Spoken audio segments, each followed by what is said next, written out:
Forum for Miami-Dade County District 2. We have several candidates that's running, and we know that the county commissioner seat is a very important seat as they make decisions around the day-to-day lives of the residents here in Miami-Dade County. And so we're grateful to come together, and I am Dr. Cheryl Coleman from Faith in Florida. And we share with you Faith in Florida is a social justice 501c3 multi-faith, multicultural community organization under the umbrella of Faith in Action Network. Faith in Florida believes in building and amplifying the voices and the concerns in our communities. We are a nonpartisan organization, and we believe in protecting and defending democracy for all. Faith in Florida organizes and operates within 35 counties throughout the state of Florida. Our chapters are led by clergy and faith leaders, community advocates, impacted individuals, which drive the mission and the vision of Faith in Florida. Faith in Florida seeks to address the systemic issues that plague our communities and promotes justice and equality for all. We do believe in a society that is free of economic oppression, racism, and discrimination. Faith in Florida, we share with you, is led under the leadership of a true drum major for social justice in the person of the executive director, Pastor Rhonda Thomas. Faith in Florida is here to unlock the power of the people in a positive way while building a beloved community. With that shared, again, I am Dr. Cheryl Coleman. I have the opportunity to lead the Central Dade chapter. I do acknowledge my other colleagues who work with me here in Miami-Dade County, Dr. Stephanie Russell. We do acknowledge Dr. Rosalind Osgood and Elder Catrice. We thank God for them in our Broward County, and we work together. And so we share with you on tonight that we're here to be able to give information from these who seek to be our leaders so that we can be educated, empowered, and equipped around this voting season. And so I share with you now in this beautiful edifice that we're here, Elder English, who will give us a greeting and a prayer, and we will move forward.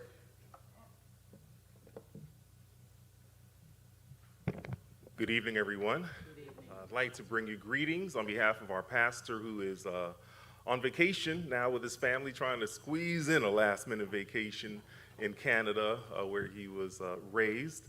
His name is Garth Dotton, so I bring you greetings from him. We welcome you here to Tabernacle Seventh-day Adventist Church. We are happy and honored and blessed to be able to provide this facility for use today. I'm certainly looking forward to a great conversation. And we'll get started with a word of prayer. Father God, we're so grateful for the opportunity to come together to discuss these most important issues. And I know we here as a church seek to explore ways that we can help our community to thrive. And I pray that ideas and initiatives will be able to be birthed tonight that can come to fruition to serve your people. We ask for all of your blessings in the name of Jesus Christ. Amen. Thank you.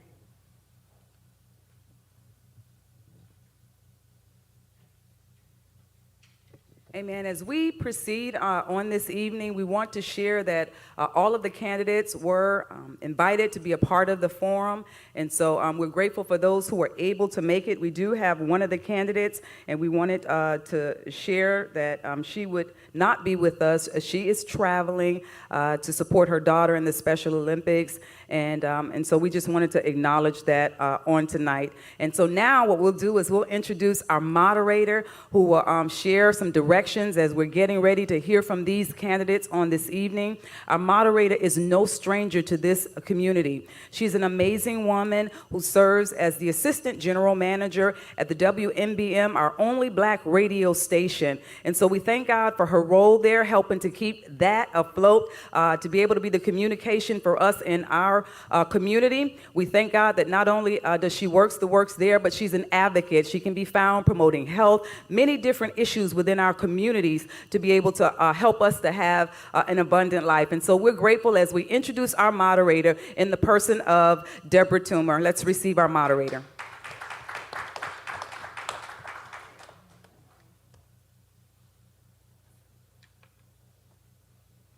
Well, great evening, everyone. Good evening. Great evening. I also bring you greetings on behalf of Bishop Victor T. Curry, who serves as our president and general manager of Gospel AM 1490 WMBM Media Group, where, come on y'all, you know, ministry blesses many. How about that? We are the station that puts Jesus Christ first, and he also serves as the founding senior pastor teacher of the New Birth Baptist Church, Cathedral of Faith, here in Miami-Dade County. We are grateful to be here today because this is exactly what Dr. Coleman said we love to do. We love to be in the community. We love to hear from those who aspire to lead us, those who are, some of them are already leading us in many areas. So tonight, we are grateful, so very grateful, that we have the candidates for Commission Seat District 2, Miami-Dade County, before us right now. Now, we know Miami-Dade's District 2 is highly diverse, with more than 59,000 Black, 31,000 Hispanic, 5,420 white, and 7,987 other potential voters, according to the latest information from the Supervisor of Elections, which we were able to gather today. Now, that doesn't tell us how many people are eligible to vote. Those are the ones that are registered to vote. There are so many others, and we're going to talk about that tonight as well, who are out there and not registered to vote. Unfortunately, it's too late, right, for the August 23rd election. Correct, candidates? However, we never, ever, ever miss an opportunity to encourage those of us who are of age and eligible to vote to get registered. Amen? Now, we're in church. We're going to talk back and forth tonight. We're going to have a great time. We're going to hear from these wonderful candidates, these community leaders. However, there's much work to do. Some work has been done, but there's much more to do. And we're going to hear what they have to say about the work that they plan to do once and if elected for Commission Seat District 2. The primary duty of a county commissioner is to create and implement policy, construct, approve, and implement a budget, as well as having responsibility for the county's workforce. We have several questions tonight that we're going to ask each of the candidates.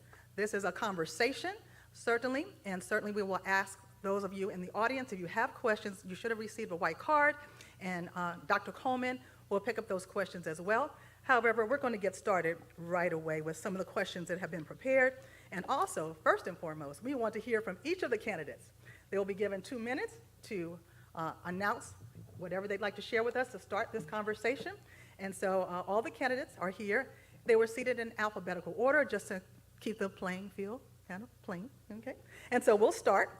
In fact, I think I'm going to do it a little differently. We'll start with Mr. Aristide. We're going to go from one end to the other. How about that? So with that being said, let us begin with our first candidate, Mr. Wallace Aristide. Let us receive him. Thank you so very much, Moderator, Dr. Coleman, everybody that's here tonight. I'm truly grateful, and it's truly an honor and a pleasure that I could come by and talk to you a little bit about Wallace Aristide. Wallace Aristide is a young man, came here in Miami-Dade County in 1969 as a baby with a parent, a mother, a single parent that did not speak the language, but she struggled. She had many challenges, so she started working at the flea market. When she worked at the flea market, that's how we lived, that's how we made a living here in Miami-Dade County. And I remember there was a show, and I talk about this all the time, called Sanford and Son. They would call us Mother and Son. But it was that mother that gave so much effort and so much passion and so much care that allowed me to go to an HBCU, Bethune-Cookman University, leaving Bethune-Cookman University and going to Nova University, leaving there and having a chance to get training in leadership at Florida International University, where I got a certificate. Also had a chance to go to Boston, Harvard University, where I also had the same opportunity. It was those things that changed my life because it showed me about hard work, passion, commitment, and dedication, and my mother always served the community. That was something I learned from my family from a very early age. So over the past 37 years, you may know the story. You may know the history. I've been an educator in Miami-Dade County Public School, and it's been amazing. Very good. That was a minute. You had a little more time, but that's okay. Thank you. Thank you so very much. Yes, if someone can put the timer, I'm using my watch, but if someone can put the timer up for us, that would be helpful. Thank you so very much. Appreciate you. Okay, there we go. I got you. We're going to go to Mr. Saliston. Joe Saliston. Hello, everyone. Good evening. I am pleased to be here with you all. My name is Joe Saliston. I serve as mayor for the city of North Miami. When I was elected In 2001, I was the first black elected mayor of a large city in Miami-Dade County. I served 2 terms as mayor of North Miami. I have extensive experience. I've been in this community for 47 years. I grew up with many of you in the church tonight know me for many years as a member of this community. I think I have a good plan. I'm well qualified for this job. And I'm ready to serve. I have a passion to help the people of District 2. I think District 2 itself need the right leadership to guide it through. When I came here in the early 70s, I came to a thriving community, a great black community. I had a major shopping center on 79th Street. I had a Sears, J. Byron's, Burdines. You name it, I had it. I had another season over town. Those of you who are here now may not know, if you're very young, you may not know anything about the black community that received me when I came to Miami-Dade County. So I watched the decline of that community from 1975 up to now, to where we are now. This is the reason why I want to run for the county. I think the economic disparity is a major problem for this community. And I'm just tired of asking for more Section 8. I'm tired of asking for more help. I want economic development. I want money Mr. to come to Saliston, this district. Thank excuse you. me. That was a wonderful introduction. The 2 minutes are up. Thank you, sir. We'll go to our next candidate, and that is Ms. Lady Marlon Bastian. Thank you so much. Good evening. It is a blessing and an honor for me to be amongst you tonight. My name is Marlon Bastian, and I've been living in this community for the past 40 years. I grew up in a family that taught us at an early age the importance of giving back. In my hometown, in my native Haiti, we had a school. My parents built a school, and then we also had a health clinic. When I was 8 years old, I was encouraged to volunteer at the school and the health clinic because my parents were both teachers, and one of them was a teacher, and also they were farmers. And then at 15, I volunteered at Albert Schweitzer Hospital, teaching malnourished children. So of course, when I arrived here 40 years ago, I started as a volunteer. I volunteered at the Haitian Refugee Center and HACAD while going to Miami-Dade Community College. I proceeded to graduate from Miami-Dade Community College, then to FIU, where I obtained an undergraduate and graduate degree. For the past 40 years, I've been working and contributing to most of the campaigns to improve the quality of life of the residents of Miami-Dade County. And as the CEO of Family Action Network Movement, I've provided, my institution has provided wraparound services to strengthen families. What I wish to do is to put all the skill sets, the 40 years of expertise that I've acquired to benefit all the residents of District 2 and Miami-Dade County in general, which have been doing as the CEO of FAM. I've contributed to many important organizations in this town for the past 40 years, including HACAD, CHS, Center for Haitian Studies, Christie's House, Florida Immigrant Coalition, and I've been a board member of many more. I would like to become the commissioner to serve further and then to continue to do what I've been doing to improve the quality of lives of the residents of District 2. Thank you again for having me tonight. Thank you so very much. Our next candidate is also here with us tonight. We will love to hear from you, sir, Mr. Philip Bien-Aimé. Thank you very much, and thank you for having me. I'm Philippe Bien-Aimé, and I'm happy to be in the Seventh-day Adventist Church because I was raised by my aunt in the Seventh-day Adventist Church, school, and in the Seventh-day Adventist home. And I lost my mother when I was 7 to domestic violence. And I'm a father of 3. I've been with my wife for 30 years, and we have 3 college students, and I've been serving the city of North Miami as council member and as mayor for over 9 years. And I've been working, moving the community forward, unite the community, and bring economic opportunity to the residents of the city of North Miami. I have been serving this community for quite some time, helped elected the first Asian American mayor for the city of North Miami, spend my own money, because serving the community and work together with the community, it was my duty. And for over 9 years that I've been serving the city of North Miami, I work together with everyone, and I want to continue to serve the community as your next county commissioner, so I can bring economic opportunity, I can improve our infrastructure, and bring public safety to the resident of the district. Thank you. Excellent. Thank you so much. We'll start the first series of questions that we have prepared for us from the Faith in Florida team, and then, of course, we will take questions from the audience. The first question is, what policy changes or investments are necessary to address affordable housing crisis, the affordable housing crisis that we are currently facing? We'll start with you, Mr. Averstein. I think one of the major things that we need to look at when it comes to affordable housing and changes, we've got to look at incentivizing those folks to help us build more housing. We have a supply and demand problem. There's a demand, there's not enough supply. So we've got to go ahead and help those people in the very beginning, those that are going to help us develop those homes.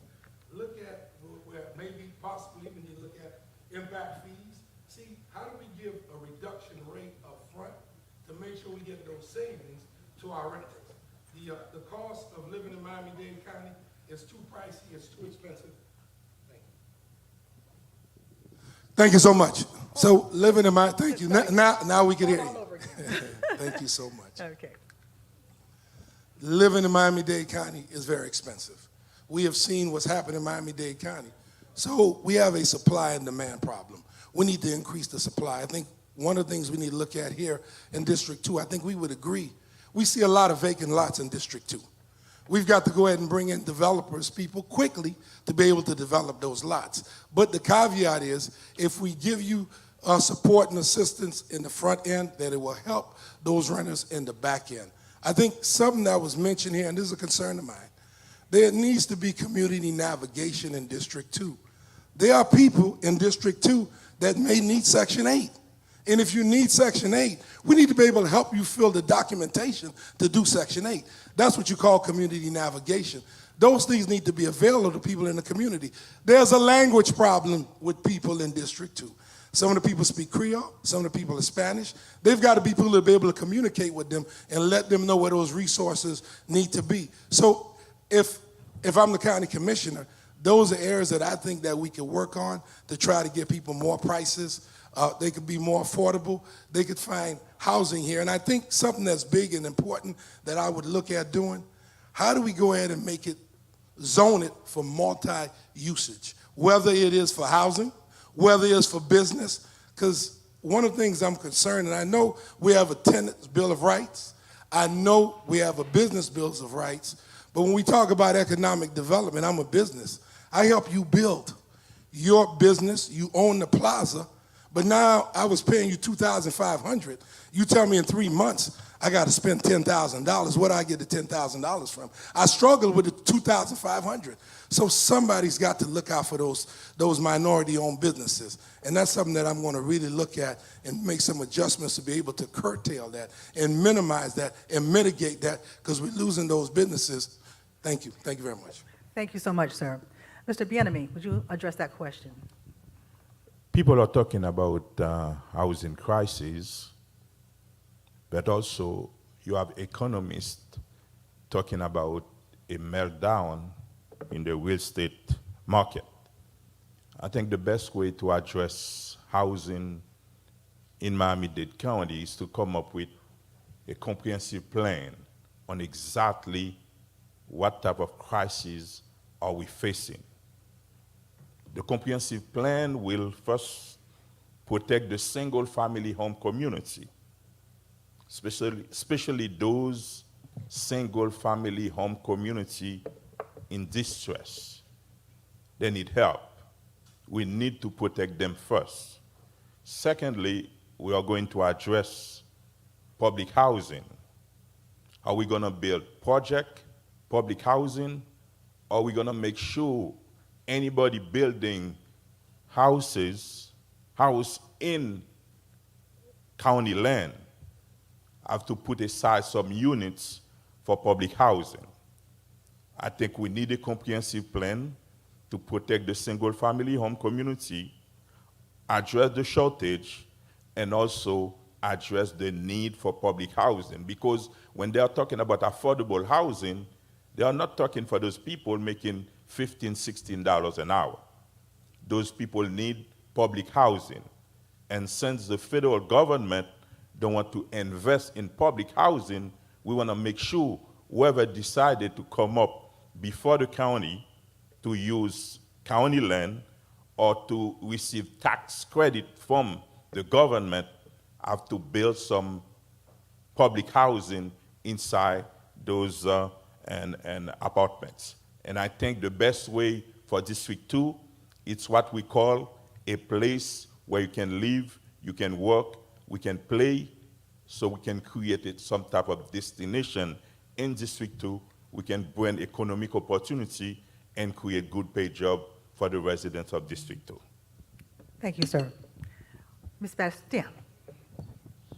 Thank you so much. As the CEO of Family Action Network Movement, we see between 50 to 100 members a day. We call them members, we don't call them clients, because calling them clients entail that we have to do everything for them, and that's what we do at FAM. Most of the members have housing problem. We are facing a grave housing crisis in Miami-Dade County. That's number one. Number two, over the past few years, FAM and other organizations in this community have led the fight to increase salaries so that those who are renting, since most of the residents of District 2 are renters, can afford rent. What's happening right now is that they cannot, because the landlord can wake up from one day to the next, and then I've seen that walking in the district, and decide to increase the rent by $500.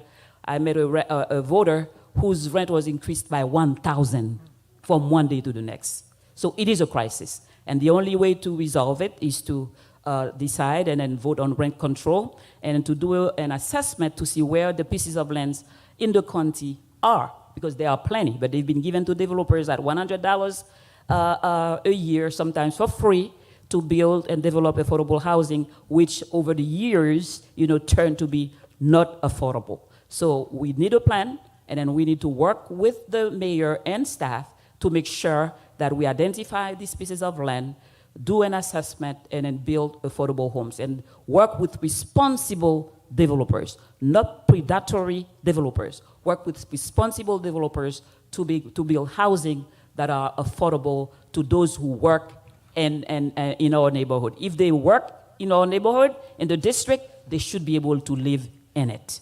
Thank you. Thank you so much. Mr. Saliston. Thank you. In my opening statement, I mentioned the condition of this district when I came to Miami. I did that with a purpose, so you know where we were and where we are now. The issue of affordable housing, or people are crying because the prices are too high, it's an economic problem. It's here to stay. It's only going to get worse. I'm tired of my district always being the one crying poor or crying being receiving less than anybody else, when I watch new cities like Doral, out of nowhere, was built in 2003. And today they are a thriving community. And the majority of the people there are immigrant. They came here with nothing, and they didn't speak the language. What happened? Government created opportunities for them. We need a government that understands money, that understands at the end of the day, 6 million people came from New York and they're moving to this district. In comparables, you cannot buy a piece of property. Because if you understand real estate, when the guy next door purchases a house for $500,000, he's raised the price on the market of the next house. People today will sell your house for $2 million, but where are you going to go? The next door is $3 million. So it's not about how high the price goes. It's the competition that's coming to you. And you make less money than any other metropolitan city in the country. The problem is about economic development. You need a government that understands that, that's going to drive businesses into your community. If Miami-Dade County wants to do well, you got a surplus of money. Starts by stop paying the truck drivers $10 an hour. Mr. Saliston? So the housing, I'm going to close. Housing problem is tied to the economic development. We need to do something about to bring money into the community. Thank you so very much. You hear the passion. We hear the passion. In the midst of the worst health crisis of our time, how would you use your leadership to address mental health in our community, especially after we've gone through this and continue to go through this situation with COVID? Let's start with Mr. Benamy. You know, as mayor of the city of North Miami, we addressed that. As a matter of fact, 2 months, on March 13, we declared state of emergency in the city of North Miami, and 2 months later, we bring assistance to the businesses and the residents. We add $1 million to renters assistance program, $600,000 to small businesses, and after that we bring another $1 million to home ownership, to mortgage assistance program. When we received the first set of money from the federal government, the ARP money, we were the first city to put aside $200,000 to address mental counseling for the residents of the city of North Miami. And until now, we still have $200,000 put aside to address that. That's when it comes to mental issue in the city of North Miami, in the ARP money, we put aside $200,000 to address that. I think at the county level, and a $10.2 billion budget need to address that, because COVID-19 is here, it's real, and it's going to stay for quite some time. And mental illness, I think, is something that affects almost everyone, and that need to be addressed the same way we address that in the city of North Miami. Thank you, sir. Ms. Bastian. Thank you so much. As the director of a not-for-profit that provides mental health counseling, I know that even the pandemic, there was a big need for more access to mental health professionals, to mental health counseling. And I'm very encouraged by the fact that the schools are aware of that, and that we have a funder, a private foundation, which I helped organize, the Children's Trust, that is investing in collaboration with Dade County Public Schools to make more mental health access to families. And I think that's a good move that needs to be encouraged. But at the county commission level, I do believe that there is a need for additional investment. And the way I would propose to do it is to identify community-based organizations that have not only the experience and the expertise, but that have been good stewards of the people's money, and then give them the funding to reach out, because they are right in our communities, right? They know who the families are. They've dealt with them, and oftentimes, even when the resources are available, access is an issue. So I would invest in these community-based organizations that have the expertise. That's number one. I would also work with the church, because there is also the cliche and misunderstanding of mental illness. And I think churches and community centers could play an important role in really reducing this stigma and then provide more access to families. There's definitely a need for more resources, and I think the community centers that have the expertise are the way to go. And even when police officers go to the schools, instead of sending them, I would send mental health professionals sometimes. Thank you so much. Thank you so much. And let me share also that we are streaming tonight on YouTube. If you will share out, and I know everybody has their phone device available, stream out TABSDA, and our partners and family and loved ones around the country, certainly around the district, can join us via YouTube tonight. Mr. Saliston. Mental health is a major issue in this community. Moreover, I think anybody would have mental health when you can't take care of your family.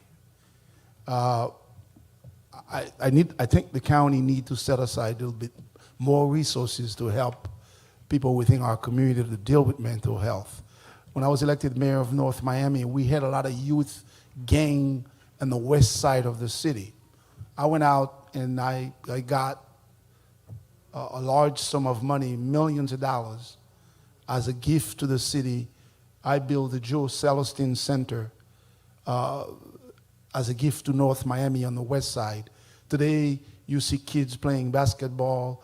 They have a center they can go and work out. They can release some of the pressure. They get involved in their community. We need to create program. I remember when I was young, I used to be, we need to sponsor more program for the youth. And the county needs to do that to give them an alternative. Instead of going out there and get into trouble, they have an alternative that can get involved into something good. As related to other folks with mental issues, we need to understand when you're facing, we need to train our police officers when they come across of a person with a mental health, not to treat that person as if you were a normal person. So we have a lot of these issues. This is why it's critical for the police department to understand how to treat all citizens that has mental health issue, not to take care of them, not to treat them as any other person. As a county commissioner, I would make sure that more money is allocated towards that type of training to help these folks that have mental health issues. Thank you, sir. Mr. Aristide. Mental health is a major challenge in our community. It is a stigma. Everybody that may suffer from mental health, they feel uncomfortable letting people know they have a problem. So as county commissioner, we need to come out with a very good ad campaign to let people know. And because see, we're talking about WMBM, and there's other stations, Haitian stations and other stations in the community, that we need to bring resources so we can let people know what's available. If you have such and such a problem, these are people that might be able to help you address the problem. If you don't know you have a problem, you're never going to think about how you're going to try to resolve that problem. As an educator, this is something I see all the time. They're what they call first and early warning signs. Before people go and do certain things, there's signs out there. And if I'm a family member and I want to help somebody that may have this struggle or have this challenge, who do I call? Who do I speak to? Who can I trust? It needs to be accessible to people in communities like the community of District 2 that we're serving. When we look at other communities, they seem to have the support. They seem to have the access. They don't seem to struggle with the stigma. I think that's something as a county commissioner, we got to go ahead and make sure that people know you're important. If you have an issue, let us come out and help you. Because a lot of times we shy away from it. As an educator, I remember going to a lady sometime, and she was a trust counselor. And when things were tough and things were difficult, at least I had somebody to talk to. And that person, when I spoke to her, it relieved some of that pressure. And I think many of you can understand the pressure's out there. You just heard it being said. You're struggling with housing. You're struggling with so many issues. It's amazing. Some people, like they say on the street, they haven't popped off yet. So we really need to ease the burden. So as someone that's asking to represent you in District 2, I understand. And we want to go ahead and fund and bring funding to make your life better. It's the whole person. It's just not the physical, it's the mental. Thank you. Thank you, sir. Mr. Saliston, could you cover? I spoke about You did, I'm so sorry. So I think we got everyone. Yes. Our next question is certainly something that I know each of you have thought about, because that's why you're here. And that is, what part of county government would receive most attention if you are elected? Ah, yes, I like that one. You like that one. All right, I'll let you start. Come on, please, Mr. Adestein. I'm going to tell you something. Personally, I have a serious problem. One of my major concerns here in Miami-Dade County, the flooding is a big problem for Wallace Aristide. If I was very fortunate enough to be on the county commission, that's going to be a committee that I would be looking at. I think we need water. We're not going to be able to make it. You can't survive. You might be able to stay a couple weeks without food. You can't survive without water. So the Department of Water and Sewer, I think, is vital here in Dade County. We got to look at how do we get some prices, lower the prices so people can connect. Because see, where I'm at, we're living on septic tanks. And we can't put that burden. We've got to find a way in District 2 to ease the burden so they can connect in the main system and get out of septic tank. When it rains in our area and you flood it and you got to walk out with a boot to your knees, that's problematic. The water sits there maybe for days. It hasn't been drained. And people are worried about Zika. They worried about mosquitoes. Listen, this is about people. This is about serious problems, serious issues that we're facing in Dade County. This would be a concern of mine. There's a gentleman that said some very nice things about me, and I appreciate him saying it. Jose Pepe Diaz was in Sweetwater. If Jose Pepe Diaz in Sweetwater could find a way to move that water quickly out of his area in District 2, we need to look at how do we do that for Biscayne Gardens? How do we do that for Little River Farms? How do we do that to all those other flood zones in our area? I think that's vital. That's something I would look at closely. And if I could just give a quick thing, the lighting in our area is a major concern. We ran quickly to go speak to FP&L, and the reason it's a concern, you got seniors, you got elderlies. They're sitting in the pitch black. If they hear a sound outside, they're scared to look out the window because it's totally dark. They don't want to get hurt. They don't want to get injured. And you have people that do some things in our area that are very dangerous. You got to look at the news right now. There's an incident happening right now in District 2 when I was on my way over here. Thank you. Ms. Bastian, sorry. Thanks again. The district is with a lot of challenges, does have a lot of challenges, as you know, as it's been reported. But I disagree when people call it the poorest district. It is a district that lacks resources. That doesn't mean that it is poor, because the resources are not distributed equally with equity. And as a commissioner, I will be sure to bring equity in District 2. I've been walking in the district. I've been visiting homes, east side, west side. I've seen people living with less. But there are houses that I've been to that really broke my heart, where people have to stay without any clothes on, just because to be able to breathe, because they don't have enough resources to pay the high cost of electricity, the high cost of living.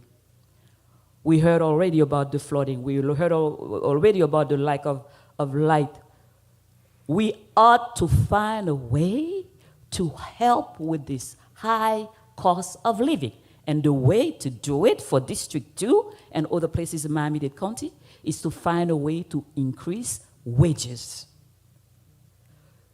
Tourism is the backbone of our economy. And then the workers are the backbone of our economy.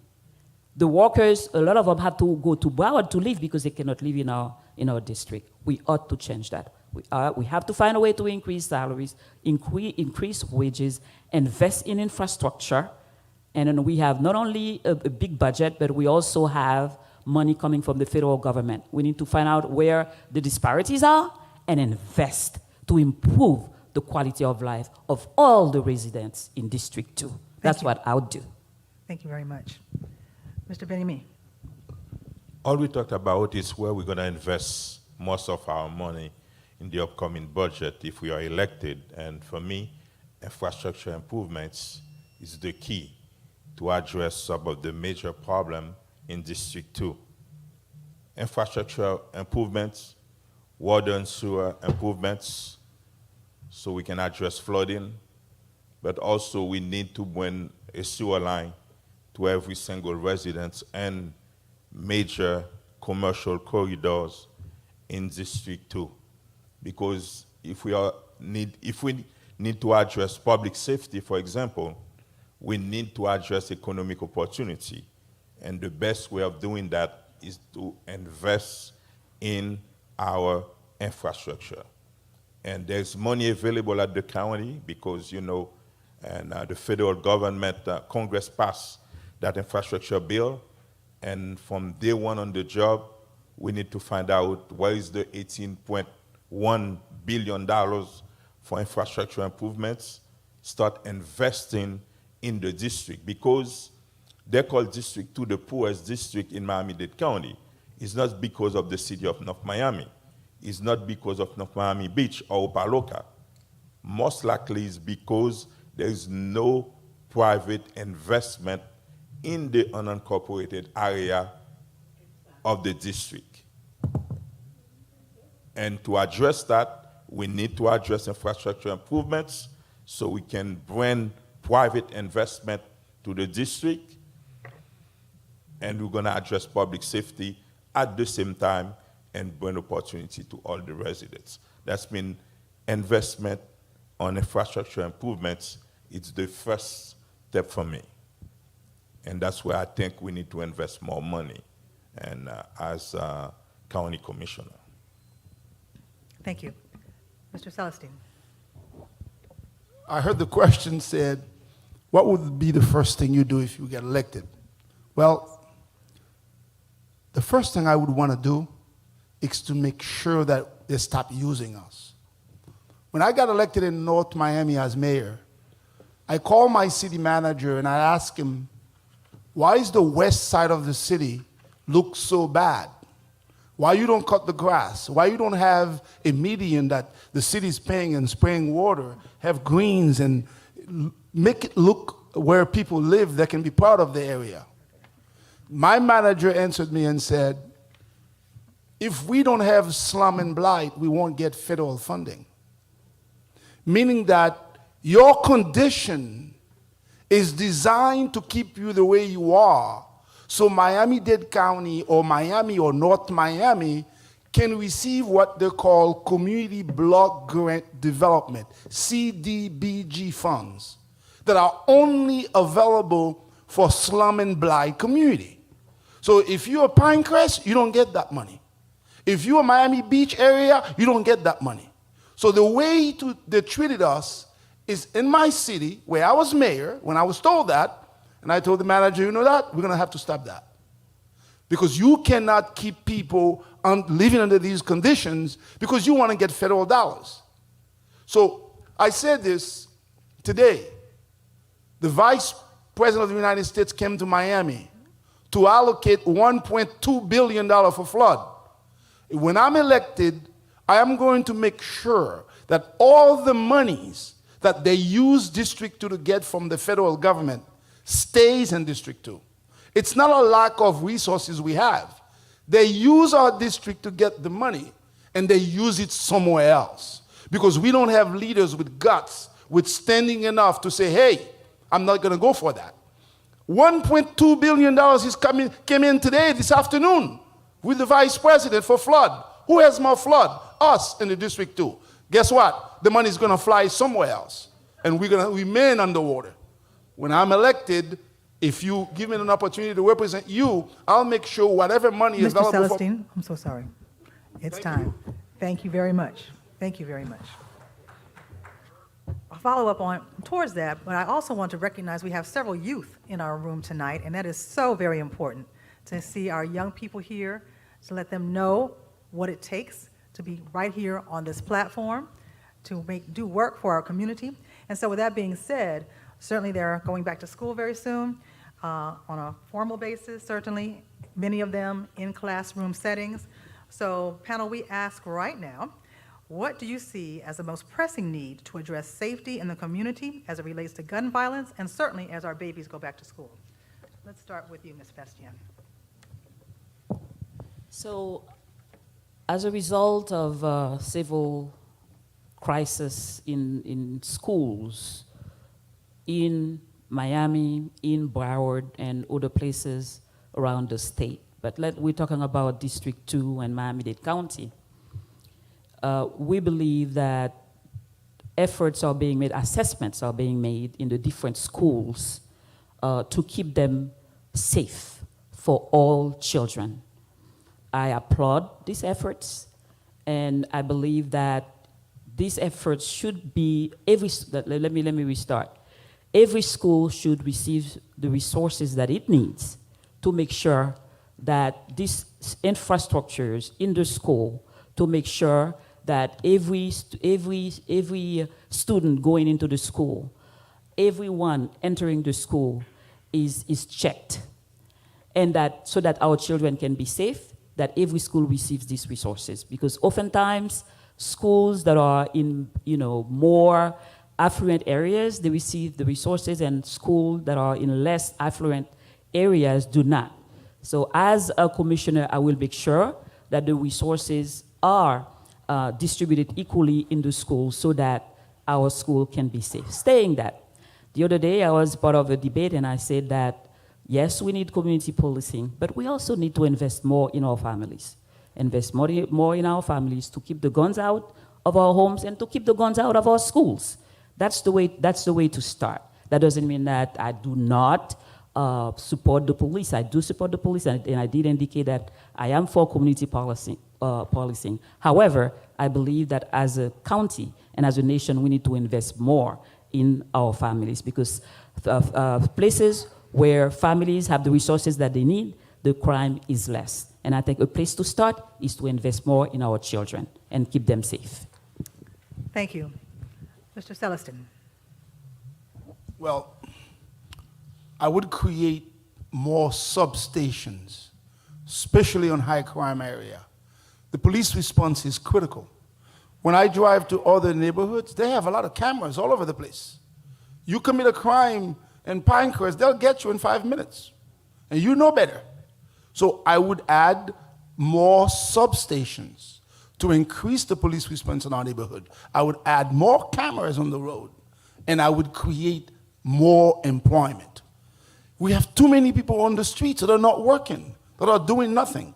Drugs and pawn shop are the biggest industries in our community. That needs to stop. That is the only way we can stop crime, is by create more employment. I saw the mayor give the other day $14 million to homeowners, and they're going to give you $400, $500 to help you pay your rent. I want to see the county come up with $100 million and said, I'm going to pay to send 200 or 500 families from District 2 to Miami-Dade. I'm going to pay for your nursing school. We have a shortage of nurses throughout the country. We have all these people, the high school diploma, that are qualified to go to school. Help them to better themselves instead of help us crying that we need handout. You can make, my wife is here as a witness. She went to Miami-Dade Community College. She got a nurse degree in nursing. She's working in ICU, was making $90 per hour. Hello? It's available for us. Help us. Help us for real.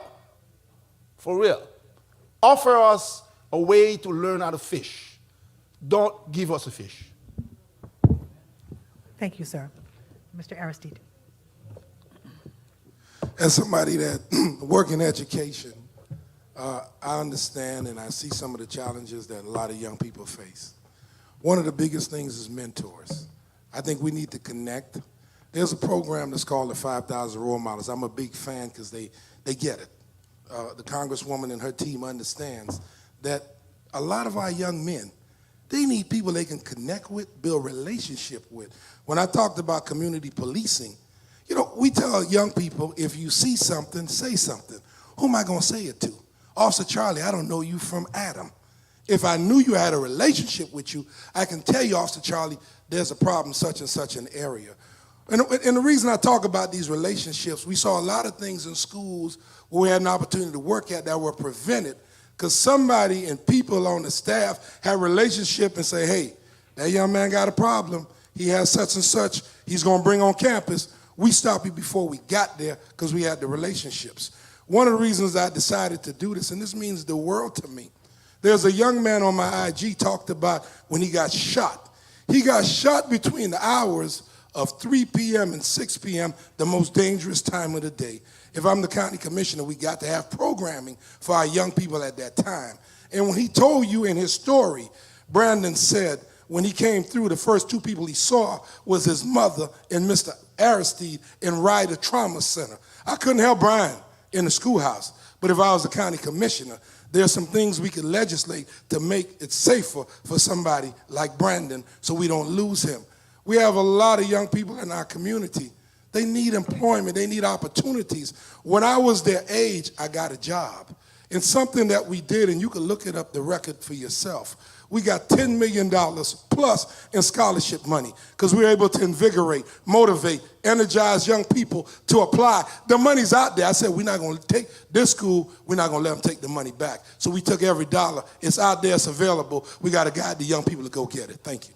Thank you. Sir, Mr. Benamy. I address public safety, and I think every time they're having a survey or study about addressing public safety, two things come up. First, we need to provide the police department with the resources they need and training. And secondly, address community policing. What we did in North Miami, not only we provide the police department with what they need, we also create the Citizen Investigation Board to oversee police behavior. But in the meantime, one of the things that's gonna address public safety is create opportunity. We have to bring jobs to the community. And that's one of the, if you have a district where 62% of the people use 60% of their income to pay their rent. That means they have 40% left to do everything else. That means they cannot take care of the kids. Not only the government need to put programs for those kids, but also we need to create opportunity. We need to bring private investment that can create jobs. If the kids and young men have a job, automatically, if you try to eliminate poverty, automatically we're going to lower crime in our community. I think at the same time we have to provide the police with what they need, but also we have to make sure the police reflect the community they represent. In North Miami, in the chain of command, you can see the command represent the community. The police on the streets represent the community. On top of that, we create that CIB board to oversee police behavior. And another note, we need to bring jobs to our community, and the best way of doing it is to private investment. I think that's the best way to address public safety in our community. Thank you. Thank you very much. Excuse me. Each of you, or the winner of the commission seat, will need to work with other commissioners. That requires an opportunity, a skill in making sure that you're able to network, communicate, and also work towards a joint effort on many issues that we've talked about tonight. Please address how you plan to work with your fellow commissioners once elected to the county commission. Mr. Aristide. One of the things that I've been doing for so many years, I've been in Miami-Dade County, and I've worked with multicultural group of people. There's different people in Miami-Dade County. You're not going to be able to speak to everybody the same way. I think that's an experience that I would bring to Miami-Dade County, where I can connect, communicate, and look at ways that I can collaborate with the other 12 county commissioners. I think that's going to be important. I think we need to realize when you go as county commissioner, you're not by yourself. It's not like you're the one in charge. You're not the county mayor. You need other people. You need to build other relationships, build other allies, and look at how you can create common ground. And we've got to get, one thing we got to get straight when we get down there. They need to know, as a county commissioner, that the first thing we're going to do, our number one priority, is we got to take care of District 2. Now, we got to take care, but I need your help to take care of District 2. There might be some things that you have as a priority, but you might not get my support until we do some things to make District 2 better. I think District 2, and this is just my opinion, I think District 2 is a district with the most it has in it. You've got Golden Glades to 79th Street, you got a large portion of I-95. 27th Avenue, 135th to 58th Street, you've got a large section that you can connect people with. You have 22nd Avenue, where you go from 135th to 76th Street. And then you got 17th Avenue, 76th Street, 22nd, 66th Street. There's so much things in District 2, Ponciana. There's so many things I think we can collaborate to make it better, not just for District 2, for the entire of Miami-Dade County. And I think we can communicate very well. I think we can build those relationships. We walk in with some of them we feel already have relationships with. And we think that we can have a collegial relationship to make it better, to make progress. And I think that's an area of our strength, because we've been in Dade County for a long time, and we understand the diversity of thought, the diversity of what we want to see different for each other, but we need to positively impact District 2. Thank you. Ms. Bastian? Thank you so much, Deborah. As, again, a founder of Family Action Network Movement and many other organizations in town, in Miami-Dade County, I've had to collaborate and work with a lot of people, a lot of organizations. As a CEO of FAM, we've led several campaigns and participated in many more, whether it was the campaign for workers' rights, women's rights, children's rights, the campaign for a livable wage, the campaign for small class sizes, the campaign to reduce the ratio of nursing home and patients. I've participated in those campaigns over the course of 40 years. And as Miami Herald indicated, and then as you know, they recently endorsed me, they said that over the course of 40 years, as a practitioner and as an advocate, I've had to build those relationships. I've had to build them. Whether to organize folks at the local level, whether to organize folks at the legislature, which is where I met the mayor, a good friend who I've collaborated and organized with for over 40 years, whether nationally, where I've led, my organization has led campaigns for TPS DACA comprehensive immigration reform. You need to know how to build relationships. And then to come back locally, most of the commissioners who are, those who are already elected, I've built relationships with some of them, I've worked with some of them, I've been at the county commission bringing our members to advocate for themselves, because that's what we do at FAM. We not only provide wraparound services to our members, but we give them the tools to contribute to their own empowerment and transformation. So I've had to build these relationships. And as your commissioner, I will be able to continue those relationships with the 6 and then the new ones who will be elected come November or August, hopefully. Thank you. Thank you very much. You were going on down the road there, weren't you, Ms. Bastian? 2 elections down the road, okay. Mr. Benami. You know, I've been doing that for over 9 years, building relations with government. You know, I've been council member, mayor before, and now I'm serving my 2nd term as mayor for the city of North Miami. That's mean when it comes to public relations, working together and get things done, I've been doing it for over 9 years. And actually right now, I sit on the TPO, the planning, the transportation planning organization at Miami-Dade County is comprised of mayors of the top cities in Miami-Dade County and the 13 commissioners. That means I sit on the TPO for over 3 years. And I think I'm the only one with endorsement from at least 2 of the actual county commissioners. That's mean building a relation to get a majority to get things done. I think that won't be a problem for me because that's what I've been doing. Thank you. You have more time. Are you done? Okay. Mr. Saliston. I love to build a coalition, but I'm asking myself a question. Whether those folks who've been in office for the past few years, have they had coalition build up? No. Because these folks down there, they only care about themselves. You got to fight them. When I came to North Miami as mayor, the chief of police that I had brought me as mayor of the city 29 police officers.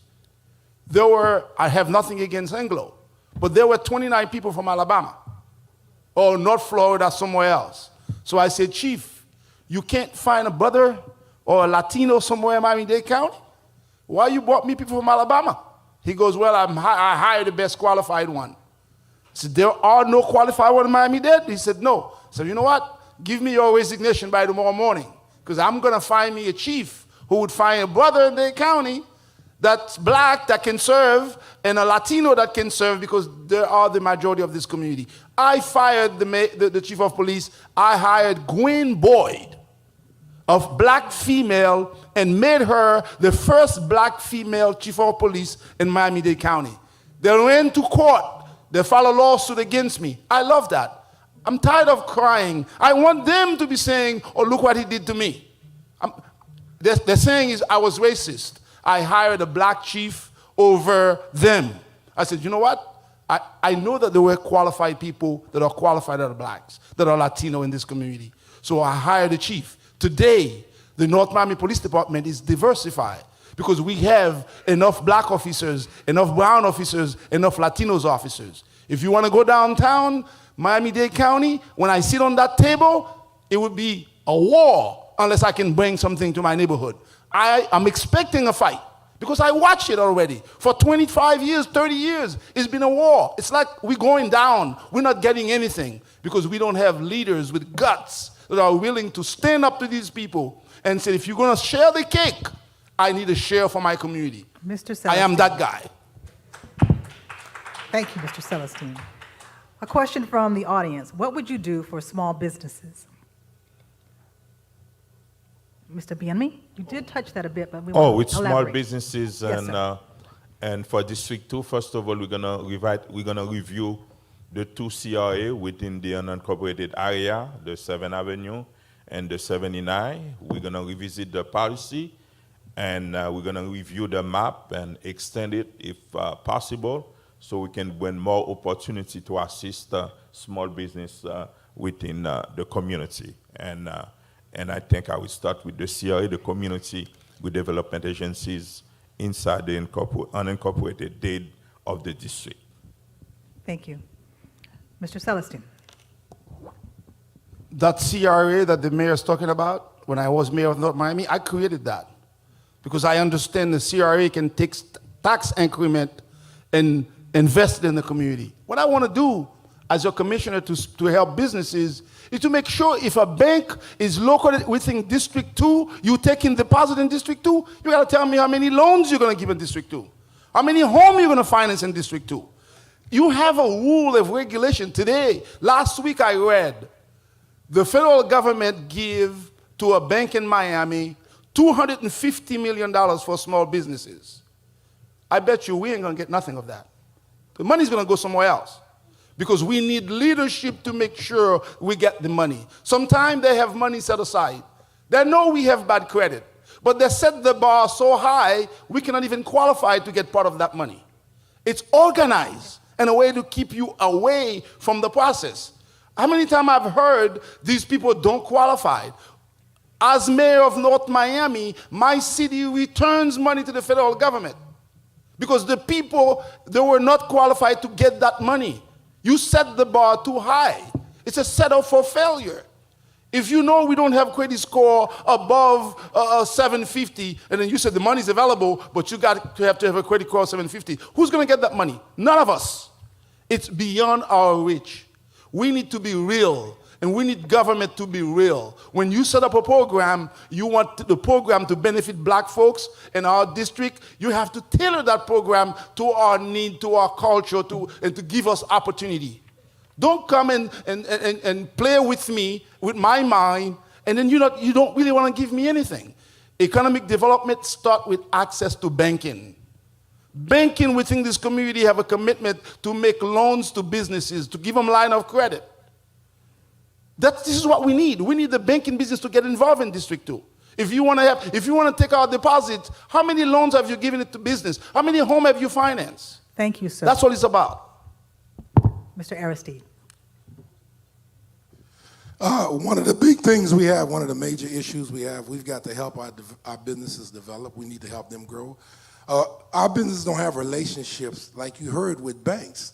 We got to help them build those relationships. Those got to be the expectations. Our businesses need to be developed. They need to have a business plan. You can't put a business, you have no plan for business. A major issue that I mentioned to you earlier, we can't have people that own plazas in District 2 and you tell our business that help you build for 10, 15, 20 years, your prices are going to go from $2,500 to $10,000. That is crazy. We've got to protect our businesses, these small businesses in our area. One of the things that we face as businesses, we need businesses that are going to be examples. We need to have a think tank of businesses where we meet, we help other businesses grow, we help them develop.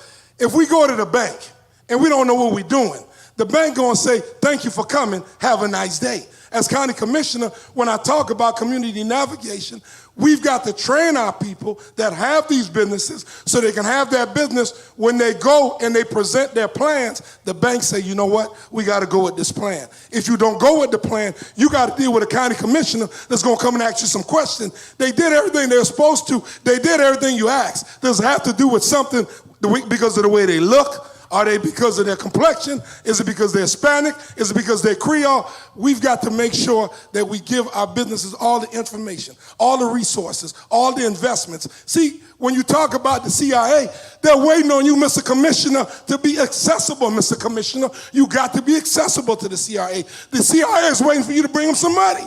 That's what the CIA, we've got some talented people in the CIA. I met with them. They're ready to do business. They're waiting on the commissioner to partner with them. Wallace Aristide want to partner with our CIA, and we also want to partner with our community action agencies to help people in our community. Thank you. Thank you, sir. Ms. Bastian. Thank you so much.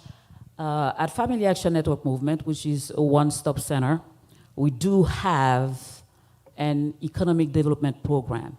And I'm not talking hypothetically here. I'm talking about business owners coming to our agency every day, especially during the pandemic, to get assistance, to get applications formed, to obtain their license. And I join you when you said that they have to be prepared. The small businesses have to be prepared. Even before they go to the bank, they have to be prepared. At FAM, we have a department. That's all we do. We help them and we prepare them. Now, here is where the problem lies. We have a county that gives contracts to business owners. I've been walking the district, and most of the complaints have been, we've never received any grant, any support from the county. So there is a problem of equity. As commissioner, what I propose to do is first to do a disparity study to find out, to assess the businesses in District 2. If you walk the 7th Avenue corridors, there are tons of them, but guess what? They are barely making it. We need to look at the contracting system at Miami-Dade County. Who are the businesses getting those contracts? And what do these businesses need to do to get these contracts? We ought to have these small businesses at the table. They ought to be included in this contracting business at the Miami-Dade County Commission, but they will need someone to advocate for them. And I will be this advocate because I see them every day at our center located only a few blocks from here. We ought to invest in small businesses. I will invest in small businesses. I will create small businesses, and I will develop private and public partnerships to increase business development in our community, because small businesses are the backbone of our economy. Thank you so much. Thank you very much.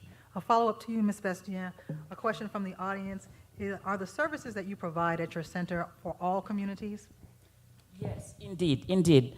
FAM, Family Action Network Movement, provides services to everyone in Miami-Dade County, starting with mental health counseling. And as you know, I'm a mental health professional. I'm a licensed clinical social worker by trade and also a paralegal. We provide crisis counseling. We have a full immigration clinic. We have after-school programs for our kids, and we have summer camps during the summer. We have 3 summer camps going on right now as we speak. Unfortunately, the kids are not happy because this week is the last week. So we do provide the services to the entire Miami-Dade County. Every resident can come to FAM and access any of the services free of charge. Thank you for that answer. The next question, and we're going to move to 1-minute answers. We're getting closer to the end of the evening. Question from the audience. How would you improve access to technology, high-speed internet in the district? So let's go with that. Oh.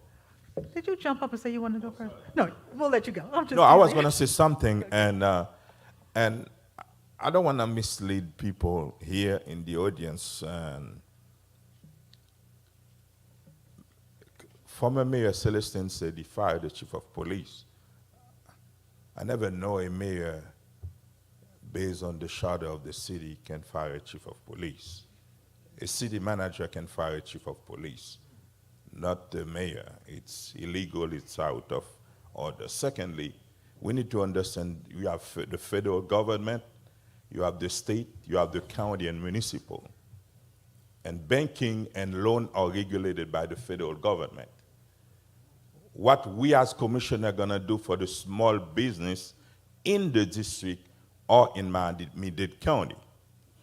We have multiple things we can do. A lot of people receive contract from the government, from the county. We need to make sure those big companies, right? Like in North Miami, we have the so-called local preference. You want to do business with the county, you need to subcontract minorities. But on top of that, the county have agencies like the community development agencies. If we revitalize those agencies, you can get a lot of resources for the small business. That's when before we go and talking about the federal government, the banks, we need to clean up our house. There's a lot of money available at the county to support and help the small businesses. Thank you, Mr. Bennett. That's where we have to start. Then we can extend it to other agencies. Thank you very much. Madam Moderator, We're going to move on. but the fact that he mentioned my name, I should have the right to rebuttal. Okay.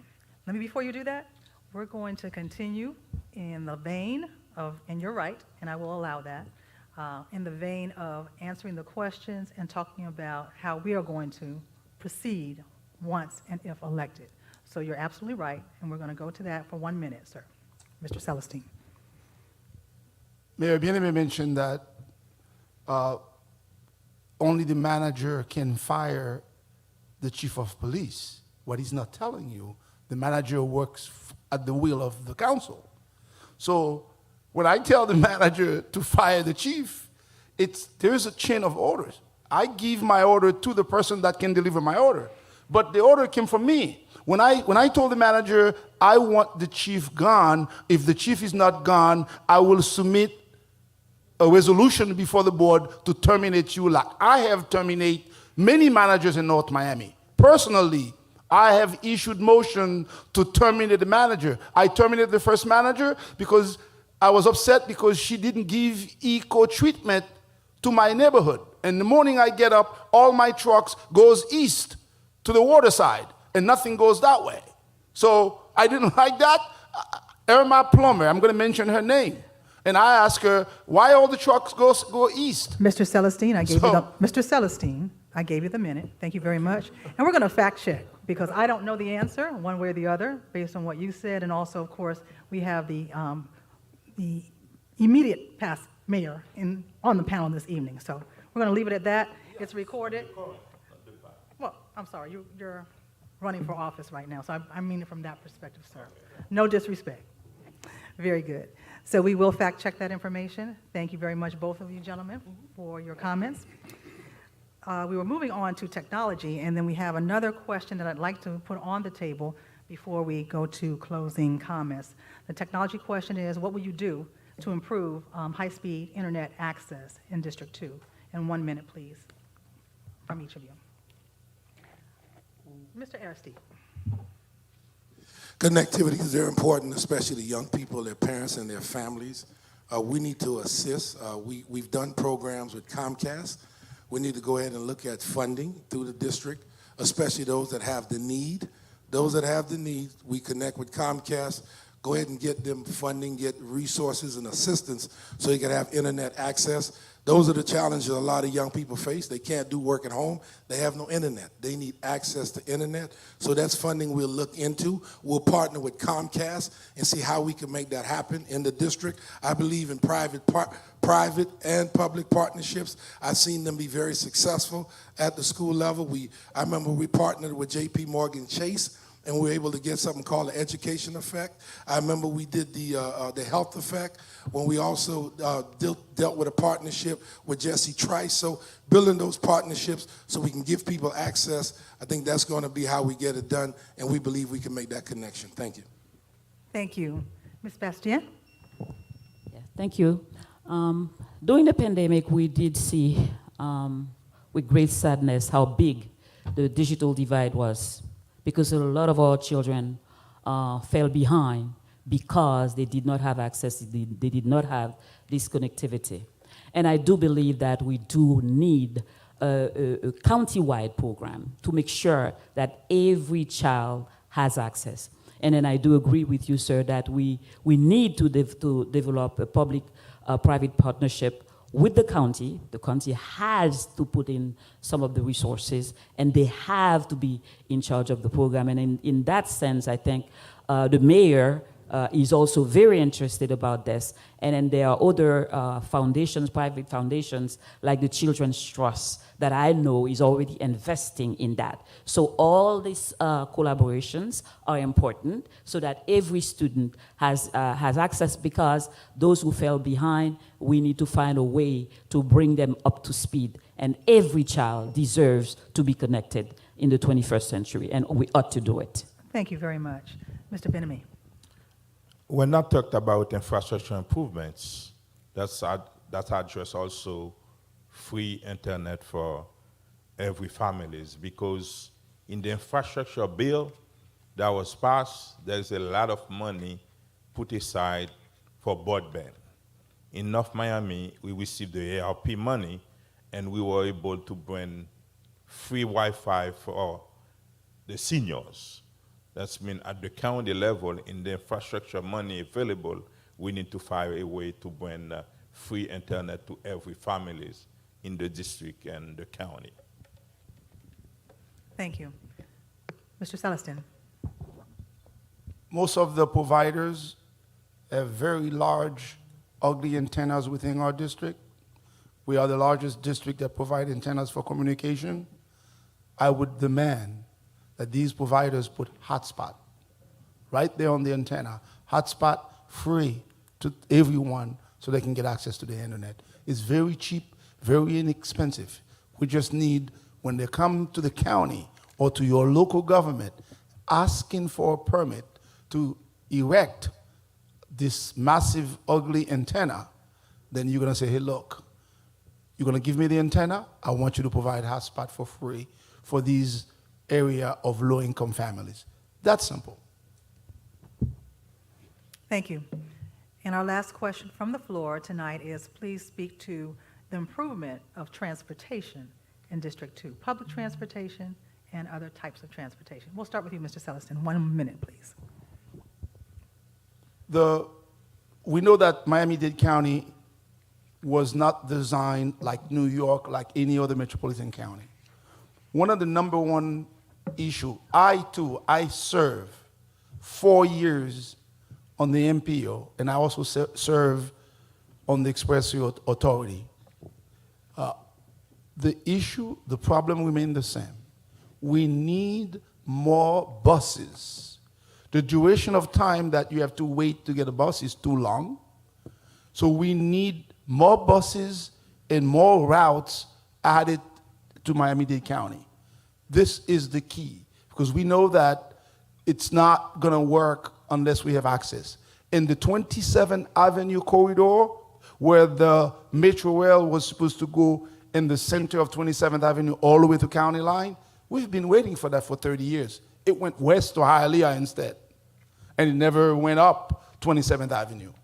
We need a leader that can stand up and say, hey, look, we need access. We need that corridor that went across on 79th Street to carry on to County Line on 27th Avenue so we can cross. Thank you. Mr. Bienemy. I think our transportation system needs to be improved. Right now, a bus to get a bus from one location to another, you can spend an hour waiting for. But most importantly, transportation from west to east, from east to west, I think that's where we need more improvements. And for so long, like former mayor said, they promised the black community that they're going to have a metro rail from downtown on 27 all the way going north. We still haven't seen it. That's been all the money for infrastructure. Right now, they try to spend all that money on the south part of the county and on the east part of the county. Now it's time for whoever is elected, and I think I'm going to be the next county commissioner for District 2. We need to go at the county and making sure transportation is available to every single resident on an easy way. Thank you, sir. Ms. Bastien? Yes, we do need to bring transit to the 21st century. And we do have members who work in Miami Beach who have to take 3 buses. It takes too long for our workers who are already earning so little to have to spend so much time getting from one place to the other. We ought to do it. But we are not the experts. As commissioners, we need to know that we will not have all the solutions. And then we will have experts to sit down with, to make an assessment and develop a comprehensive plan to bring transit to the 21st century, including improving the actual buses, creating shelters for our members when they have to wait for the bus. It's not safe, and then they are not sheltered from the hard sun, or when it rains, and they get wet. So we ought to improve that. But I believe that we cannot sit here and say we're going to do this. We need to have a comprehensive plan and an assessment, and seek the experts to find the best solution to bring transit to the 21st century. We deserve it. Thank you, Ms. Bastien. I think everybody already knows that we're going to have transportation in District 2. They're doing the SMART plan from 135th Street to 58th Street. That impacts District 2.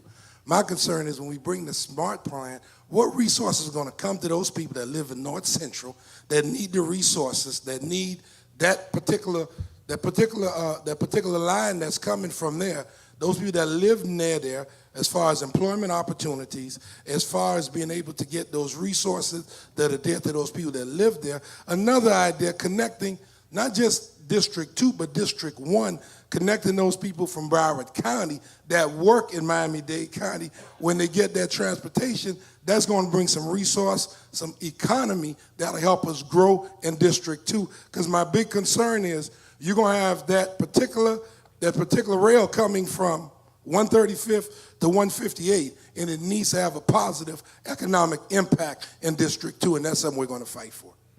Thank you so very much. Thank you all so very much. Let's give all of our panelists, our candidates, a round of applause. We're going to ask each of them to give us 1 minute as a closing comment. Also, please, please, please include your touch number so that all of us that are here in the audience know what it is, and certainly those that are watching us via the YouTube stream. We'll start with you, Mr. Saliston. 1 minute, please, sir. Okay. I want to thank you guys for paying attention tonight. I am running on a record of things that I have done before. I came in as mayor of North Miami. I created a project today in the city that is generating billions of dollars for North Miami. As mayor of the city, I went and get money outside of the city to create a circular transit system inside the city. As mayor of the city, I diversify that city and create a workforce that represent the entire community. As mayor of the city, I created the CRA. I created a housing authority, things that they didn't have in the city before to serve my community. These are the type of things that I'm talking about, a leader that can do these things. My number is 108. Support me on my record. I found $20 million and I built the Joe Saliston Center for the kids on the West Side. Thank I you, can sir. do more with your help. 108. Thank you. Mr. Bami. Two things I want to mention. Former Mayor Joe Saliston said he asked the city manager to fire the chief of police. It's illegal. You cannot do that. You cannot ask a city manager to fire an employee. Completely illegal. Secondly, he said he created the CRA. The state legislature created the CRA. And I've been in North Miami for over 9 years, moved the city forward. Right now, property value went up by 13.1%. For the past 3 years, we approved 14 quality projects that's going to move the city forever. What we need in District 2 is economic opportunity, improve our infrastructure, and bring public safety to the residents and the business. I think in this race, I'm the only one with a real plan and the experience to get the job done. Thank you, My Mr. punch Benamy. Your number is time is 107. over. Thank you. Thank you, sir. Ms. Bastian? Thank you so much, Deborah. I wish to thank Thank you so much, Thank you. Deborah, and I wish to thank Faith Florida for this opportunity. I hope I can get a few more seconds. My name is Marlon Bastian. I'm running for Miami-Dade County Commission District 2. For the past 40 years, I've been working to improve the quality of lives of all the residents of Miami-Dade County and District 2 included. I've contributed to every campaign aimed at improving the quality of lives of the residents. As your commissioner, I will continue to work hard to improve access to affordable housing, good job, good paying jobs, investment in our infrastructure, in our small businesses, investment in our youth. We deserve it. We deserve a seat at the table. As your commissioner, I will continue to work for you because for the past 40 years, that's what I have done. My punch number is 106. It is time for District 2 to thrive. And then as your commissioner, I will make sure that it does happen. Again, my punch number is number 106. Thank you. Thank you very much. Mr. Aristide. Thank you so very much, Faith in Florida. My punch number is 104. I really want to thank y'all so very much for allowing me to come here tonight to be able to communicate with you, to talk about our plan for District 2. For me, it's all about people. All 30-some years, I've been working with people. I've been helping people for over 30-some years. It's about people in Miami-Dade County. It's about people that live in District 2. It's about making people's lives better. It's about making improvements so that people could thrive in District 2. It's about people. For me, it's always been about the people. It's about me wanting to work to try to help the people in District 2. Just like I help people in Dade County Public School. I help people that got out of gangs, that got a better life. People that are working as administrators in the school system. It was about people making their lives a whole lot better. I'm coming to District 2 if given the opportunity. If you punch 104, I'm coming as a county commissioner to work for the people because it's always been for me. Not about me, it's been about the people. All right. Let's again give all of our candidates, and certainly you're all winners because you're all leaders in our community. And we thank you for sharing your hearts tonight. Certainly we thank you for doing tonight's forum, and there's so many others that will take place. I do want to take a moment and mention one that's coming up on next Monday night, August the 8th. It's called 2022 Voter Kickoff. It is actually presented and sponsored by the Black-Owned Media Alliance, the Delta Sigma Theta, Faith in Florida, the Gwen Cherry Lawyers Association, Miami-Dade NAACP, NAN New Birth Baptist Church, and of course WMBM is taking place at New Birth, 2300 Northwest 135th Street in Miami. Also on August the 16th, our wonderful panel tonight will also be live on Tuesday Talk with Bishop Curry, beginning around 10 a.m. on WMBM, so please, please, please stay tuned. Certainly attend as many of these opportunities that are offered throughout our community as we get ready to vote on August the 23rd. Again, thank you so much for allowing me to serve as your moderator for this evening on behalf of Bishop Curry, all of us at WMBM. And we again thank, of course, Faith in Florida, Pastor Rhonda Thomas, and please come and give us your closing comments for the evening. Thank you again, of course, for the host of this church. God bless you all.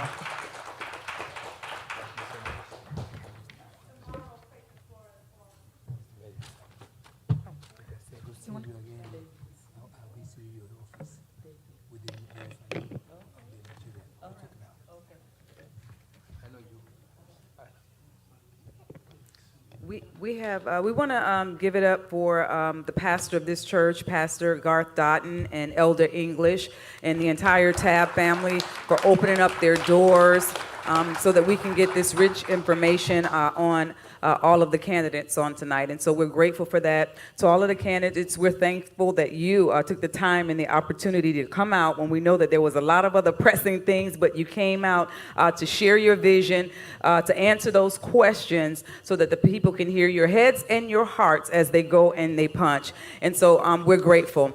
We do share that Faith in Florida, we are about making sure that you get the information you need, not just to vote, but know, hearing the visions of those that are running to be our leaders. And so on tomorrow night at the Harvest Church at 7 p.m., there will be candidates Chevron Jones and Iguodaro. You know, I always mess up the name, and I'm so sorry. But those who are running for Senate seats, and so we thank God for that opportunity, and we ask you to be a part of that on tomorrow at 7 p.m. at the New Harvest Church. Oh, and also State Rep Ashley Began, and we will hear those candidates on tomorrow. And so it's very important, because we're a faith community. The Bible tells us that we should look out among us in our tribes and to choose well, because our leaders make the difference in our day-to-day lives. And so can we give it up for everybody that's out here who came out to hear the hearts of those who are seeking to be our leaders. And so we're closing on tonight. Faith in Florida, we thank all of you. I am Dr. Cheryl Coleman, Central Date organizer, and I am appreciative for everything that has taken place on tonight. God bless you all.